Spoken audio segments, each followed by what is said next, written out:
తగులుతుంది అన్నది లేదా? చిన్న చిన్న పిల్లలతో ఏడుతున్నావు వినపడతా లేదా? అలా ఏసీ రూముల్లో ఉంటే సరిపోయిందా? ఏసీ కారుల్లో తిరిగితే సరిపోయిందా? ఆ రోజునే ఈ ఎర్ర టెంట్లో వచ్చి ఓట్లు అడిగినప్పుడు తెలీదా? ఇప్పుడు మేము అలాగే బాధపడుతున్నాం కదా. మీరు అడిగే బాధ మాకు ఉంది కదా. ఇప్పుడు మా బాధ కూడా అర్థం చేసుకోవాలి కదా. చెప్పండి సార్, మేము ఎక్కడికి వెళ్ళాలా? ఇప్పుడు బస్ స్టాండ్లోకి వెళ్ళి కూకుంటాం, అది మీ గవర్నమెంట్ది, అక్కడే గెలిచేస్తారు.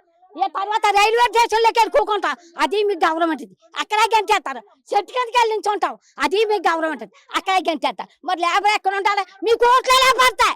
మీరు ఎలా గెలుస్తారు? మీరు ఎలాగే ఎమ్మెల్యేలు అవుతారు? మీరు ఎలాగే ఎంపీలు అవుతారు? మీరు ఎలా రాజకీయ నాయకులు అవుతారు? మా లేబర్ ఉండబట్టే కదా, మేము ఉండబట్టే కదా మీ రాజకీయ నాయకులు, మేము ఉండబట్టే మీ ఎమ్మెల్యేలు, మేము ఉండబట్టే మీ రాజకీయులు, మేము ఉండబట్టే మీ ఏసీ కార్డులు, మీ ఏసీ మ్యాడ్లు. మాకు దాంట్లో కొంచెం బాత్రూమ్ లాంటివి అంతే కదయ్యా. మీరు చెప్పండి పోనీ, మీరు చూస్తున్నారు కాబట్టి బాత్రూమ్ లాంటివి మా కొద్దిగా చెయ్యాలి కదా, మా కొద్దిగా చెయ్యాలి కదా. ఏవి రంగనాథ్ గారు పేదవాళ్ళకి అన్యాయం జరగకుండా చూసుకుంటాము అని ఆయన చెప్పారు. మరి ఆయన రావాలా, ఆయన రావాలా, ఇది చూడాలా, మాకు న్యాయం చేయాలి, మాకు చెయ్యాలి సార్. ఇదిగోండి ఈ బిడ్డలు వేసుకొని ఉన్నాం అయ్యా. మేము ఎక్కడ ఉండి ఇదిగో 3 రోజులు అయింది చంటిపడి తల్లి, కానీ బయటకు రాకూడదు ఆవిడ. 3 రోజులు చంటిపడి తల్లి ఉంది. అదిగో కొల్లు లేని ముసలోడు ఉన్నాడు, బీపీ మనుషులు, అదిగో షుగర్ పేషెంట్. ఆ అమ్మాయికి గుండె ప్రాబ్లం వచ్చి అదిగో దాంట్లో పడి ఉంది. ఎవరో చెప్పుకోమయ్యా మేము, ఎక్కడ చెప్పుకోమయ్యా మేము? ఏం చెప్తాం సీఎం రేవంత్ రెడ్డి కానీ ఏదైతే హైడ్రా అధికారులకి మేమేం చెప్తాం? మేము అడిగేది ఒకటేండి, మాకు ఎక్కడైనా సరే మాకు డబుల్ బెడ్రూమ్లు ఇవ్వండి అంటే అది జరగని పని అండి. మీరే చెప్పండి. ఇప్పుడు డబుల్ బెడ్రూమ్ అంటే రాదు, అది మా ఆశ అత్యాశ తప్ప ఇంకేం లేదు. మాకేమొద్దండి, మాకు ఎలాంటి ప్లేస్, మాకు ఎక్కడ ఖాళీ ప్లేస్ చూపించండి. మీరు వెయ్యొద్దు గుడిసులు, వాళ్ళు వెయ్యొద్దండి, వాళ్ళ కూలోళ్ళు నెట్టి వెయ్యొద్దు, మాకు మేమే వేసుకుంటాం. మాకు ఓపెన్ ప్లేస్, మేము చచ్చే వరకు, మేము కాటుకెళ్ళిపోయే వరకు మమ్మల్ని కదుపుకుంటుంటే చాలు, మాకింకేమొద్దు, మాకేమి వద్దండి. మేము ఏది ఆశంతలేదు, మాకు ఏ బంగారాలు కావాలంటలేదు, మార్తి కార్లు కావాలంటలేదు, లేకపోతే మాకు పెద్ద బిల్డింగ్లు కావాలంటలేదు. మాకు ఎలాంటి ప్లేసు బతుకుతాకి, మాకు బతుకుతాకి మేము ఉన్నంత వరకు, మేము నివసింతాకే మాకు ఎలాంటి ఓపెన్ ప్లేస్ ఉంటే చాలు. మాకు ఇంకంతకు మించి ఏమొద్దు. ఏ మహానుభావుడు చేసినా, ఏ తండ్రి చేసినా, ఏ రాజకీయ నాయకుడు చేసినా మాకు ఇచ్చేస్తే చాలు. మాకు ఇంకెంతకు మించి మాకు ఏమొద్దు.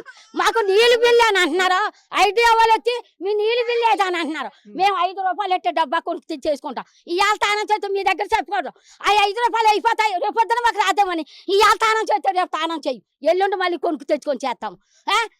పూర్తిగా మేము తెచ్చుకొని స్నానం చేసి ఏసీ రూముల్లో పడుకుంటాక లేదు కదయ్యా. మేము కబ్జా చేసామంటాకే మీరు చూస్తున్నారు కదయ్యా. మేము కబ్జా చేసిన భూములు అయితే ఎలాగుంటాయి?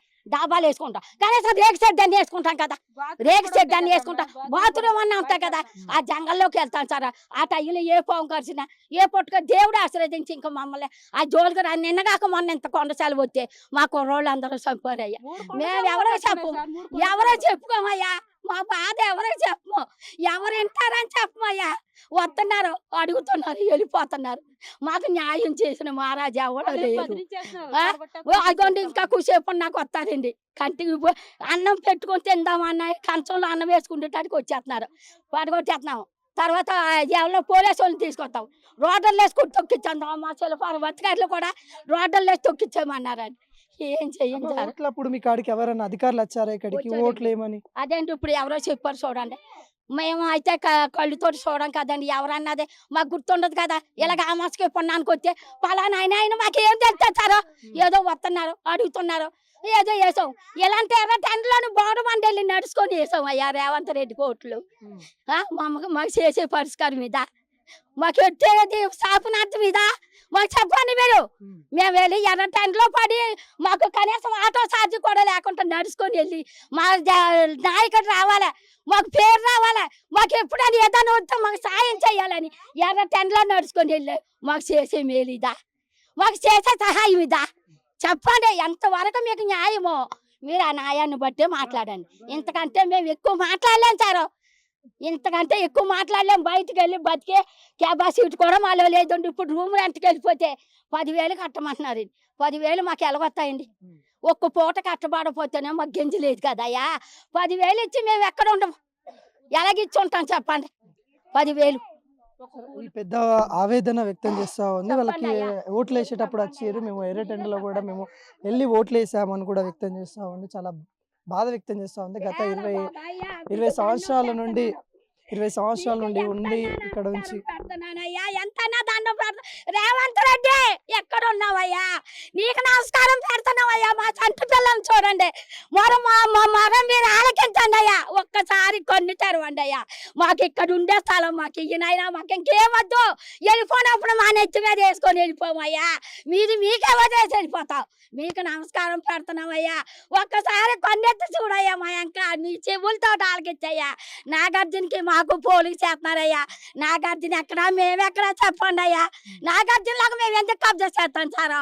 మేము ఎందుకు చేస్తామయ్యా చెప్పండి? మేము కబ్జా చేసే పేసుల్లాగా ఉన్నాయా మాకి? మేము బిచ్చగాళ్ళలాగా ఉన్నాం కదయ్యా. ఒక్కసారి చూడండి అయ్యా. ఓట్లకు వచ్చి అడిగినప్పుడు మీకేస్తామని మిమ్మల్ని గెలిపించాము. మాకు చూపించే న్యాయం ఇదేనా? మాకు చూపించే ధర్మం ఇదేనా? చెప్పండి అయ్యా. చెప్పండి అయ్యా. ఏం చెప్తారయ్యా? మాకు న్యాయం చెయ్యండి అయ్యా. మాకు ఎక్కడ మీరు ఒకవేళ మా కన్నీళ్ళు తుడుతాకి ఎక్కడైనా 4 రోజులు ఇచ్చి మళ్ళీ ఎక్కడ ఖాళీ చెయ్యమనొచ్చు. మీ అధికారులతో మేము సరిపోలేం కదా, డబ్బున్న వాళ్ళతో మేము పరిగెత్తలేం కదా. మేము లేపరమే, మేము గరీబోళ్ళు, మేము పరిగెత్తలేం కదా. డబ్బున్న వాళ్ళతో ఎక్కడైనా మాకు కడితట్టంగా చేసే కవాసుని మాకు చూపించమని మేము అడుగుతున్నాం. ఇంతకంటే మాకు ఇంకేం వద్దు. మాకు ఇదే న్యాయం కావాలి. అదండి. సో ఇలాంటి వాళ్ళకి కూడా ఈవి రంగనాథ్ గారు అయితే క్లియర్ కట్గా చెప్పారు. ఎవరికైనా అన్యాయం జరుగుతూ ఉంది, పేదవాళ్ళు ఎవరన్నా ఉంటే వాళ్ళకి ఖచ్చితంగా డబుల్ బెడ్రూమ్ లేకుంటే పునరావాస కేంద్రాలకి పంపించిన తర్వాత ఇలాంటి చర్యలు చేపడతామని చెప్పారు. కాకుండా ఇక్కడ వాళ్ళు చెప్పింది ఒక మాట చెప్పారు, ఇక్కడ చేసేది ఇంకొక విధంగా కనబడతా ఉన్నాయి. ఏ రోజు వచ్చారమ్మా మీ కాడికి? ఏ రోజు వచ్చారు? ఏ రోజు వచ్చి హైడ్రా సంబంధించిన అధికారులు వచ్చి చెప్పారు? ఏ రోజు అంటే శుక్రవారం వచ్చారండి. అదే నిన్నటి రోజున వచ్చారండి. వచ్చి అన్నారా ఇది ఖాళీ చేయాలి. ముందు 4 వచ్చారండి. చూసుకున్నారు. చూసుకొని వారం మేము మొక్కలు వేస్తాము అని అన్నారు. సరే అని మేము అంతగా పట్టించుకోలేదండి. వచ్చి చూసారు, వెళ్ళిపోయారు. వెళ్ళిపోయిన తర్వాత అధికారులు వచ్చారండి. అధికారులు వచ్చి మాట్లాడితే మేము ఒకటైనా ఇక్కడ కుర్రోడు కొంచెం చదువుకున్న ఆయన ఉన్నాడు, ఆయనగా చెప్తా ఉన్నాం మా ప్రాబ్లం అంతా. అయినా మేము వెళ్ళి ఖాళీ చేసేయమంటున్నారు ఏంటని అని వెళ్ళి అడిగితే మిమ్మల్ని 5 నిమిషాల్లో ఖాళీ చేసి సాయంకాలానికల్లా ఖాళీ చేయాలన్న. అదేంటి సారో, ఒక నెల అయినా మాకు గ్యాప్ ఇవ్వాలా, కొన్ని 2 నెలలైనా మాకు గ్యాప్ ఇవ్వాలా. మీరు నెల 2 నెలలు ఇవ్వనంటున్నారు కాబట్టి కనీసం 10 రోజులైనా మాకు గ్యాప్ ఇవ్వండి సార్ అని అంటే 10 రోజులు కాదు కదా, నిమిషం కూడా ఇవ్వము. మీరు ఖాళీ చేయకపోతే రోలరా ఎట్టి తొక్కిచ్చేస్తాం, మీ సామానం అంతా తొక్కిచ్చేస్తాం అని అన్నారు సార్. అలాగని ఇద్దరు ముగ్గురు వచ్చి ఖాళీ చేశారో తొక్కిచ్చామంటారు, ఖాళీ చేస్తారో తొక్కిచ్చామంటారు, ఖాళీ చేస్తారో తొక్కిచ్చామంటారు అంటున్నారండి. కొంతమంది వెళ్ళిపోతున్నారు, ఖాళీ చేసి వెళ్ళిపోతున్న వాళ్ళు. లేదండి, ఖాళీ చేసి వాళ్ళ దగ్గర ఉంటే సామాను అక్కడ పెట్టుకుంటారు సార్. వాళ్ళ దగ్గర ఉన్నారు కాబట్టి సామాన్ పెట్టుకుంటారు. మేము తొక్కేస్తారు, మా సామాన్ కూడా ఉండకేమో తిన్నాకేని. మరి ఏం చేస్తారు సార్? ఆ సామాన్ కొత్త వాళ్ళ దగ్గర పెట్టుకుంటే అప్పుడు ఉంటే ఇక్కడ ఆ సామాన్ అన్న తెచ్చుకుంటారు, మొత్తం తొక్కేస్తే మరి ఏం చేయం సార్? అలాగ లారీ వచ్చేది, అది వచ్చేస్తుంది, కేటర్ వచ్చేస్తుంది అని బెదిరించేస్తారు సార్. బెదిరించేస్తే మరి ఏం చేయాలి? ఆ సామాన్ అక్కడ పెట్టుకుంటారు కదా సార్. వాళ్ళ యొక్క ఆవేదన వ్యక్తం చేస్తా ఉన్నారు ప్రతి ఒక్కరు కూడా. ఇక్కడ క్లియర్ కట్ గా కనిపిస్తా ఉంది. కాకుండా ఇక్కడ వలస వచ్చిన వాళ్ళు ఎక్కువ కనబడతా ఉన్నా. ఆంధ్రప్రదేశ్ నుండి వలస వచ్చి గత 30 సంవత్సరాలుగా ఇక్కడ శిల్ప కళా వేదిక ఏదైతే ఉందో ఆ శిల్ప కళా వేదికలో పనిచేస్తున్న వాళ్ళైతే చాలా మంది అయితే కనబడతాను. ఓకే, ఇక్కడ ఏదైనా గవర్నమెంట్ డెవలప్మెంట్ చేయాలనుకున్నా కానీ, లేకుంటే ఏదైతే వాళ్ళు తీసుకున్న ఉద్దేశం ఏదైతే ఉందో హైడ్రా కావచ్చు, లేకుంటే ఈ గవర్నమెంట్కి సంబంధించిన భూములను సంరక్షించుకోవాలనే ఉద్దేశం ఏదైతే ఉందో దానికి సంబంధించిన ఏదైతే వాళ్ళ దిశానిర్దేశంతో వీళ్ళకి పునరావాస కేంద్రాలకి పంపించాలి, లేకుంటే వీళ్ళతో డిస్కషన్ చేసి వీళ్ళ యొక్క శాంతియుతంగా వీళ్ళ వేరే దిక్కు మారిస్తే బాగుంటుందని కూడా వీళ్ళు ఆవేదన వ్యక్తం చేస్తూ ఉన్న పరిస్థితి అయితే కనబడతా ఉంది.